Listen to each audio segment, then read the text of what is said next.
Hello RuneScape fans, I'm Vamoria and welcome to the History of RuneScape Quests, a series in which I look back on the quests of yesteryear to give older players a chance to relive the good old days. For today's video, we're going to be focusing solely on Dragon Slayer, one of the most iconic RuneScape quests that kind of served as the final boss for free-to-play players back in the day. It was released on the 23rd of September 2001, and at the time was one of the first quests that actually had prerequisites in order to start it, requiring 33 quest points in order to gain entry to the Champions Guild, where the NPC needed to start the quest could be found.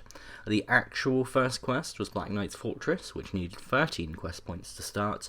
It's no longer in the game though, so I don't think that counts. The reward for completing Dragon Slayer was the ability to wear rune plate armour, which became a sort of badge of honour as you knew that anyone you saw wearing it would have had to have gone through relative hell in order to get it. Plot-wise, the story of Dragon Slayer is simple, as you have to kill a dragon.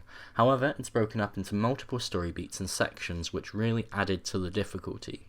Since this is the first quest of considerable length, I think it makes sense to explore it fully, so let's get started. You can start the quest by speaking with the Guildmaster of the Champions Guild, who directs you towards a man named Elvarg, who lives far to the north in the town of Edgeville. Once there, Elvarg offers you the chance to buy a rune plate body, but only if you're able to slay Elvarg the dragon, who once razed the settlement of Crandor to the ground. If you ask the Guildmaster about how to go about killing Elvarg, he will advise you that you need 3 things to kill her. 1. A way of resisting dragon fire. B. A map to Crandor, as the coral reefs are treacherous and going without a way of navigating would be suicide. And finally 3. A ship to sail. You can go about these in any order, but I'll describe them in the order I've just presented here. So to get fire protection, the Guildmaster directs you to Duke Horatio of Lumbridge, the man whose cook you assisted in the quest Cook's Assistant. He will provide you with the Dragonfire Shield and give you a bit more information about the former settlement of Crandor. In the early years of the 5th Age, Crandor was an important settlement within the 7 seas that had trade routes and a vast population. One day, a foolish adventurer awakened Elvarg from her slumber while he was exploring, which enraged her to the point of massacre. She breathed mighty fire on the populace, killing nearly all of them. A few ships managed to escape to the coastal town of Remington, but Elvarg hunted these survivors down and destroyed them too. Only 3 were left alive, these being Melzar, Lozar, and Falzar.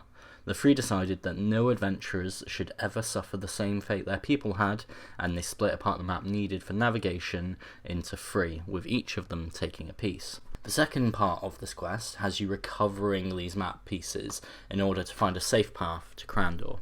To find Melzar's piece, you must journey into a magical building known as Melzar's Maze, located just north of Remington on the ground that was once the refugee camp.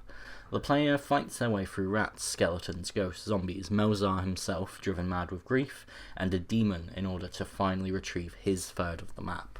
The ghosts, skeletons, and zombies are all the various remains of those that died in the attack, as Melzar turned to necromancy in order to try and bring his fellow Crandorians back to life. The second piece, Falzar's, can be found by talking to the Oracle of Ice Mountain, who will provide you a riddle that, when solved, will direct the player to getting the map piece. The riddle goes: the map's behind a door below, but entering is rather tough. This is what you need to know. You must use the following stuff. First, a drink used by a mage. Next, some worm string changed to a sheet. Then, a small crustacean cage. Last, a bowl that's not seen heat. The drink used by a mage is a wizard's bomb. The worm string changed to a sheet is silk, and the final pieces are a lobster cage and an unfired bowl. Once these items are collected, you can use them on the magical door in the dwarven mines below. Upon entry, you'll find a chest with the following message alongside the map piece. Here I rest the map to my beloved home. To whoever finds it, I beg of you, let it be. I was honour bound not to destroy the map piece, but I've used all of my magical skill to keep it from being recovered.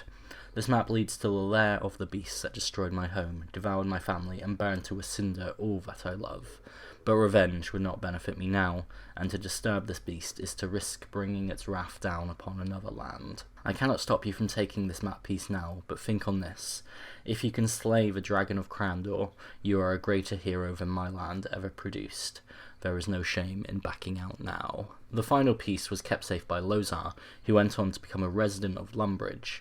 She had hidden the map inside of a safe box, but had sadly died in a goblin raid. After investigating with the generals Bentnose and Wartface, our favourite friends, they mentioned that a goblin named Wormbrain is now the owner of this map, but that he is imprisoned within the Port Sarim jail for his part in the raid. Once there, Wormbrain will admit to stealing the box from a frail old woman, and he stuck around trying to open it, which led to him being caught. You can obtain the map piece in one of two ways, either by paying him 10,000 gold, or by killing him and using telekinetic grab to get the map piece from his corpse. Once all the pieces are obtained, you can combine them to make the completed map. The final piece of the puzzle then is to find a boat, and a captain mad enough to make the trip. In Port Sarim, you can buy the Lady Lumbridge, a dilapidated boat from a man named Clarence for 2,000 gold, including the services of a cabin boy named Jenkins. You can repair the boat and hire the captain Ned of Draenor Village to pilot the ship. Ned is a sailor in the later years of his life who longs to return to the sea but says that no one will take him on account of his age. He doesn't care about the risks and wouldn't mind not making it back alive so long as he gets a chance to sail again. With the ship, crew, map and protection in place, you set sail with Ned and Jenkins to the destroyed island of Crandor. On the way, you'll see a cutscene in which Elvarg will attack the ship, slaying Jenkins and causing the ship to crash upon the shore. Still alive though, the player pushes on past the dangers of the island, including demons, to find Elvarg in her lair for the climactic battle, which I remember being hard as balls, but it probably wasn't that bad. When the player wins, you get a cutscene in which the dragon's head is removed from her body.